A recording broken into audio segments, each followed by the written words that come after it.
Bonjour à tous et bienvenue pour votre petit JT du Geek, toujours en mode électrique. Et bien surtout, n'oubliez pas de vous abonner pour ne louper aucune nouvelle vidéo sur l'actualité des véhicules électriques chinois. On commence par la première news avec la Hyper SSR de GAC, une supercar électrique qui promet de redéfinir les normes de performance dans le monde des véhicules électriques.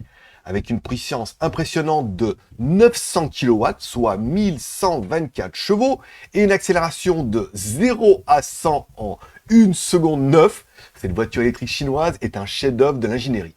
Elle est disponible en 3 niveaux de finition, avec un prix d'entrée de 1 286 000 yuan, soit environ 166 000 € hors taxe.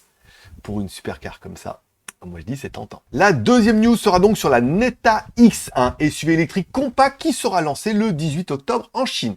Avec des modifications significatives par rapport au Neta U, le Neta X est un SUV électrique compact mesurant 4,6 m par 1,8 m par 1,6 m avec un empattement de 2,7 m. Il est alimenté par un moteur Synchronime en permanent offrant une puissance maximale de 120 kW ou 163 chevaux et un couple crête de 210 Nm. Les prix du Neta U2 actuel sont de 118 000 à 206 000 yuan, soit environ entre 15 400 et 26 800 €, encore une fois hors taxe en Chine, ce qui en fait un petit SUV compact plutôt sympathique et pas excessivement cher. Et enfin la dernière news avec le Baojun Yep Plus qui est prévu pour être lancé au premier trimestre 2024. C'est une évolution notable du Beiju Yep.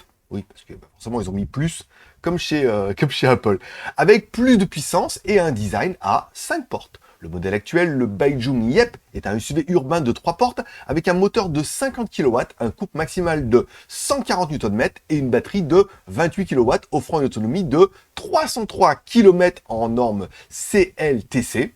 Il est proposé entre 79 000 et 99 000 yuan, soit entre 10 000 et 11 000 € hors taxe. Bon, on se doute que la version Plus sera un peu plus chère, mais pas beaucoup plus, forcément, vu le rapport prix du véhicule, ce qui en fait un petit produit compact que moi j'aime beaucoup aussi. La petite question du jour, pensez-vous que la Hyper SSR peut rivaliser avec les supercars électriques européennes? J'aurais envie de dire plutôt en question, qui peut y avoir en face, à part la Tesla Model Plaid. Voilà, à vous de me dire en commentaire. Allez, merci de laisser un like ou un dislike en dessous de ces vidéos, un petit commentaire pour me dire ce que vous pensez de ces news, de vous abonner si c'est pas encore fait, et si vous voulez plus d'informations sur les véhicules électriques et les innovations automobiles chinoises, consultez toutes nos vidéos sur JT Geek le blog, vous retrouverez les articles complets par voiture sur jtgeek.com et un résumé des 3 news sur legeek.tv. Allez, je vous donne rendez-vous demain pour votre prochain JT du Geek, toujours en mode, oui, électrique.